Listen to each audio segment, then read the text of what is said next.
Hi, this is Ken for the staff of the Bryant Museum. We got another great video today and great support of the museum. Shaun Alexander's with us. Shaun, good morning. Good morning. How you guys doing out there? We're doing pretty good. We're ready to get back to work soon, but we got to get this virus situation under control. hmm How are you and your family doing? We're doing great. We have 10 little ones, so but we've been homeschooling for like the last 5, 6 years in this house. So we're in our nice little rhythm. It doesn't feel too different out here, but whenever we do leave the house and go to the grocery store, it feels way more intense.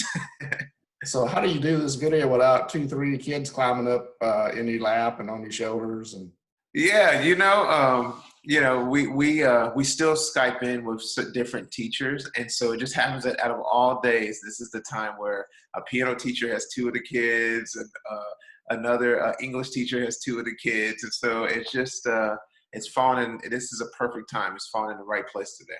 great, great. We have several questions from our Facebook followers, and we'll mix those in as we go through today. But I like to start out with how you got to Alabama. I know you were a Kentucky boy, but and maybe you didn't grow up an Alabama fan, or maybe you did. Tell us how you first learned about Alabama and being interested in you. Yeah, my older brother Duran went to the University of Notre Dame, and so everybody thought I would just kind of fall in with Notre Dame, but I was the typical younger brother, so I cheered for Michigan. and so and so as all recruiting was going on, Michigan's biggest rival is Ohio State, and I remember watching Ohio State play against Bama in the Citrus Bowl. And so Jay Barker was quarterback through the dump to Sherman Williams. He scats and splits the field and goes for a touchdown. Well, there was things like that just over and over kept Alabama in my mind. Copeland, who was in the '92 championship team, he comes to my high school to watch a game. And it just happens that he stands next to one of my closest friends that wasn't playing football. And he's like, oh, man, this guy from Alabama that won that championship, he showed me his ring. His ring was this big and championships. And so there was always these little things that marked me to go there. And when and then, of course, Ivy Williams, who was our running back coach, he went to the University of Xavier. So a lot of his buddies were already in Cincinnati coming to games. And so you get all those things, all those connections happening. And then I came on campus and, you visit the capstone and you see excellence in so many areas. So I was like, yeah, like, let's go do this. And we hear that a lot. That campus visit really kind of seals the deal, not just for athletes, but for students in general when they see how pretty the campus is. Yeah, no, we have the greatest campus in the country, and we have great teachers, great students, great sports. I'm very proud to tell people academically and athletically that the University of Alabama is the place.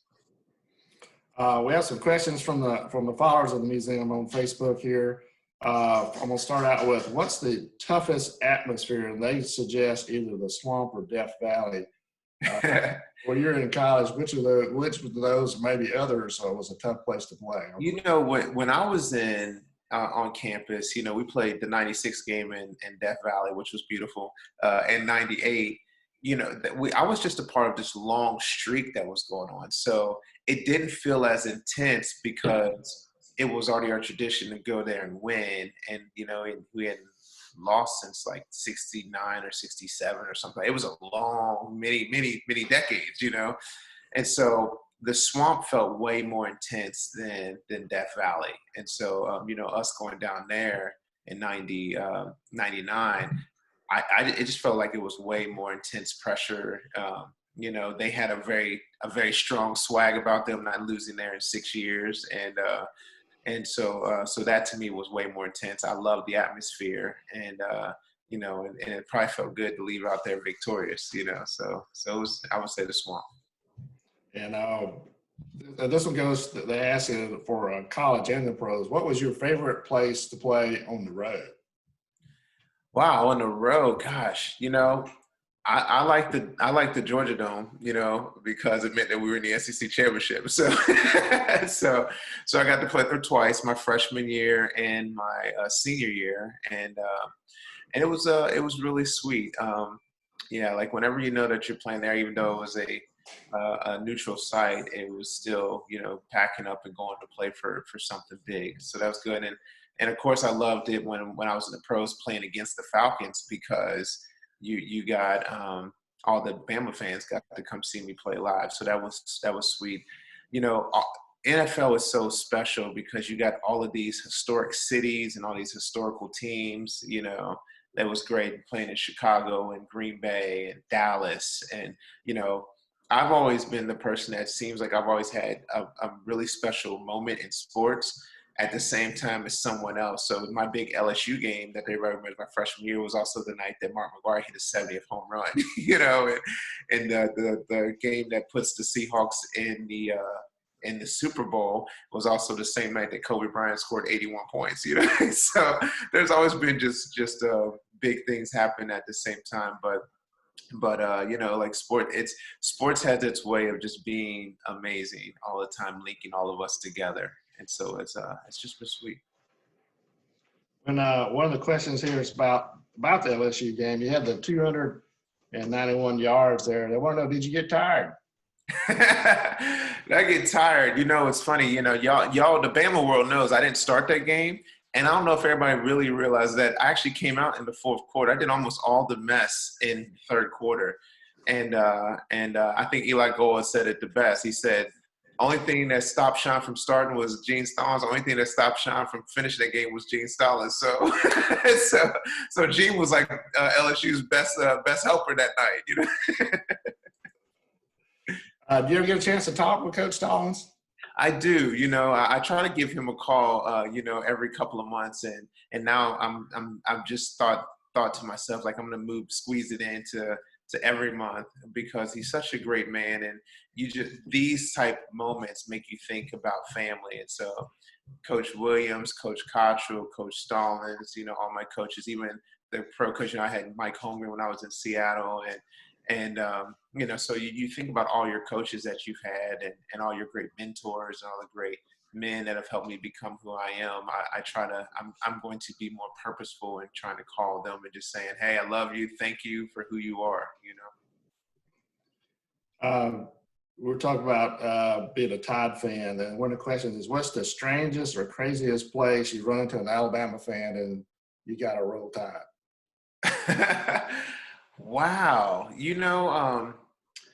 You would think that it's, you can't tell some of the crazy stories. You go into a restaurant and you meet people just randomly, but it's just consistent that I will meet strong Bama fans in like business meetings. Like, I'm in there about to go talk to somebody, and I've been at the White House, or I'm talking with somebody over there about something to help the country, and somebody will randomly come up and be like, hey, it's not the time, but roll Tide. And I'm like, oh, I wasn't expecting that, and so those are the odd moments where it's just not coming from the same area. You go to a sports place, you expect it, but there's been some important meetings I've been a part of, and then you get it there. You're like, oh, okay, we're everywhere. Roll Tide.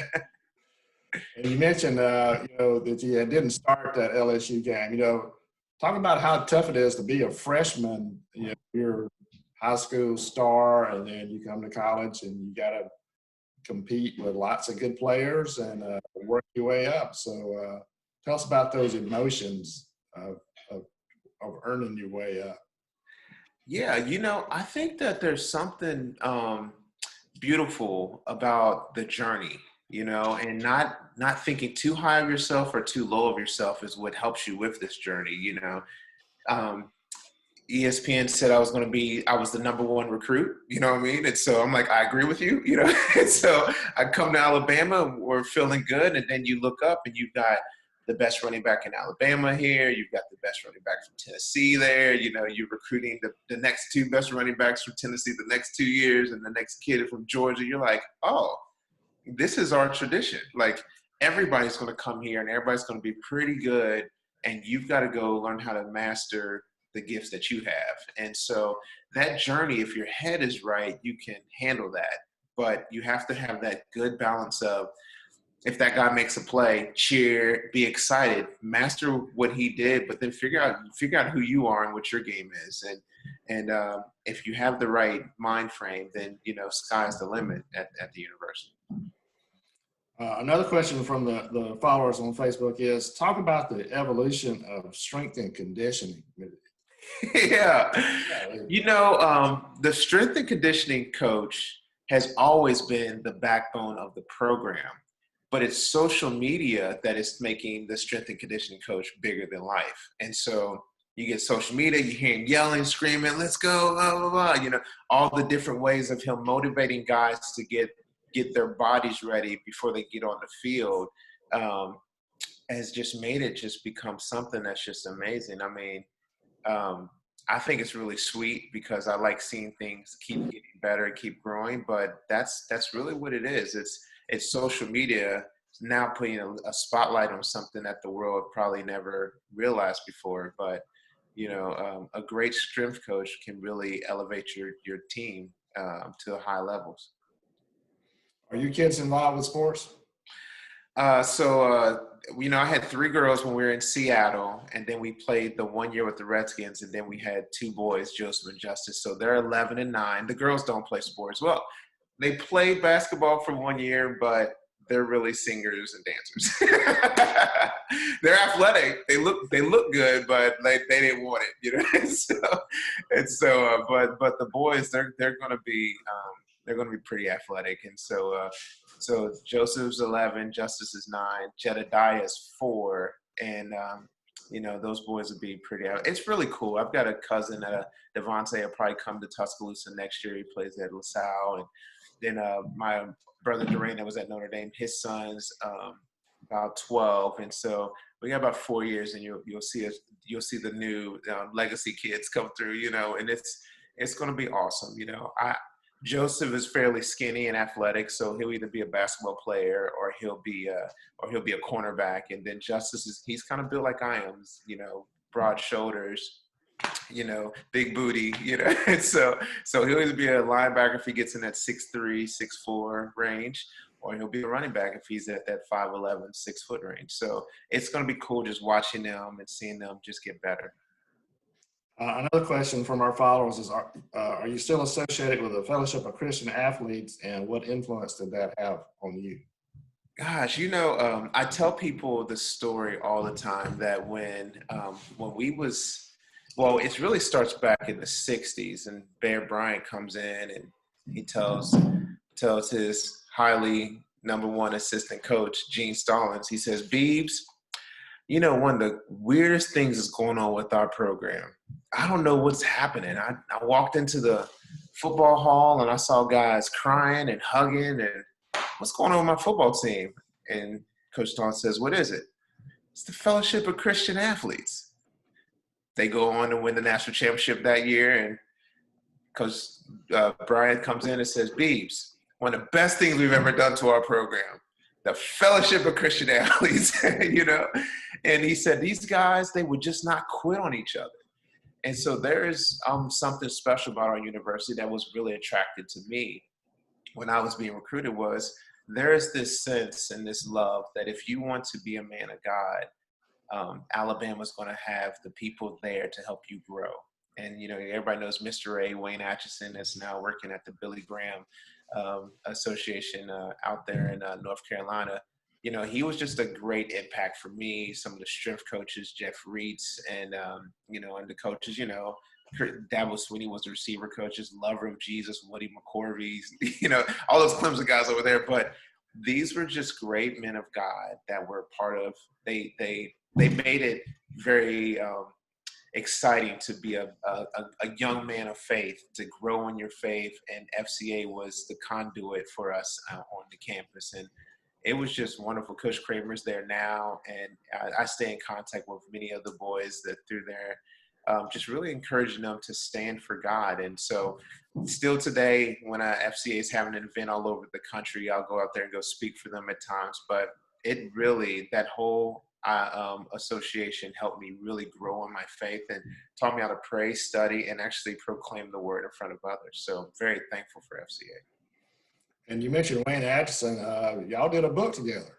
Yeah. So we did The Faith of the Crimson Tide, and so that was my junior year, and we were just talking about some of the things that are going on and some of the athletes that have come through the school, and being able to remind people that Alabama, yes, is known for football. Yes, it's known for All-Americans. Yes, it's known for devastatingly good-looking running backs, but it's also known for being a place where you will see some men of God that can play that sport, and it was really cool to be a part of that.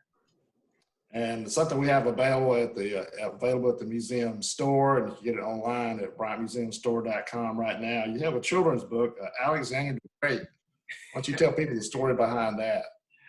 Yeah, so I've been extremely blessed.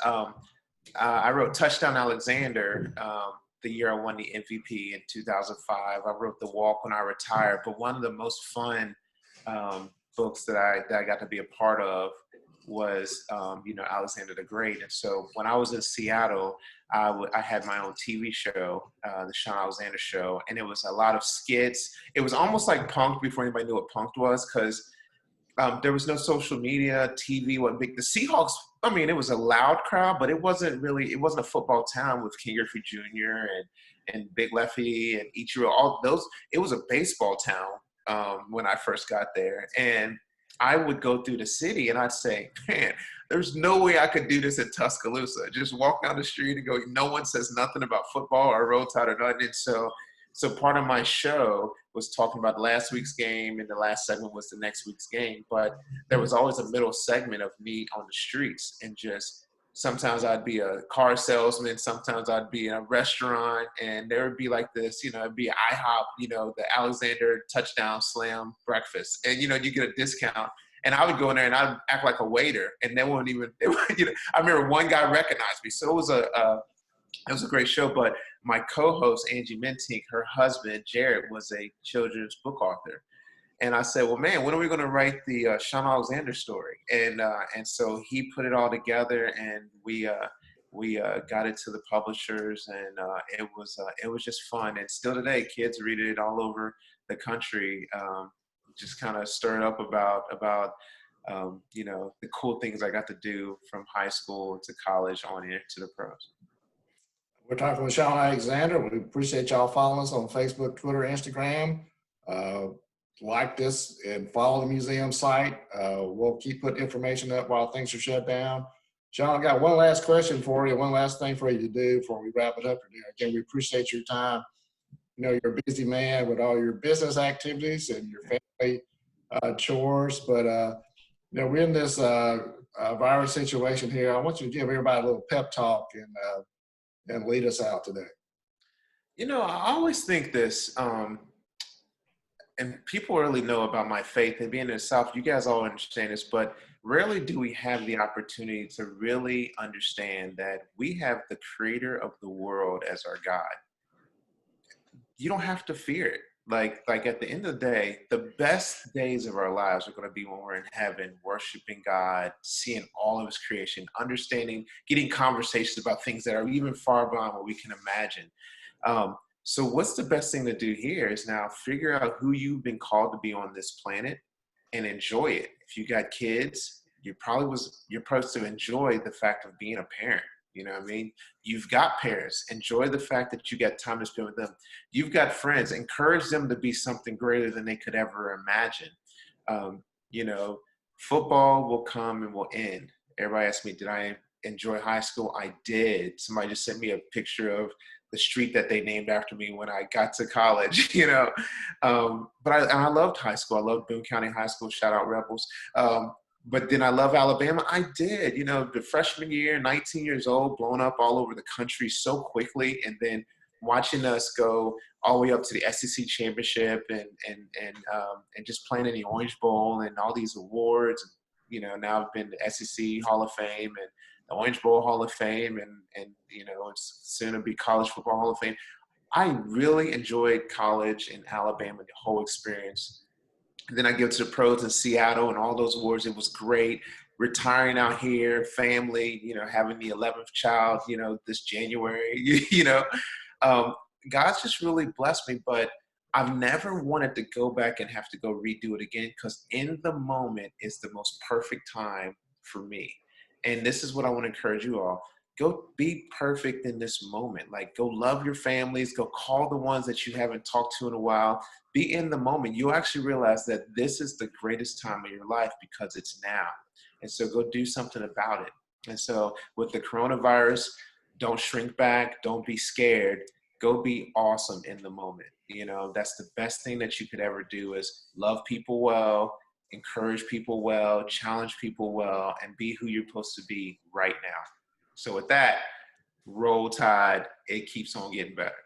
Shaun Alexander, thanks for being such a friend of the museum, and thanks for being you. Everybody out there in the Facebook world, keep following us, share this with your family and friends, take Shaun's advice, call your family and friends. I think I'm gonna do some of that right now. Roll tide and be safe, everybody. Roll tide, Shaun. Roll tide.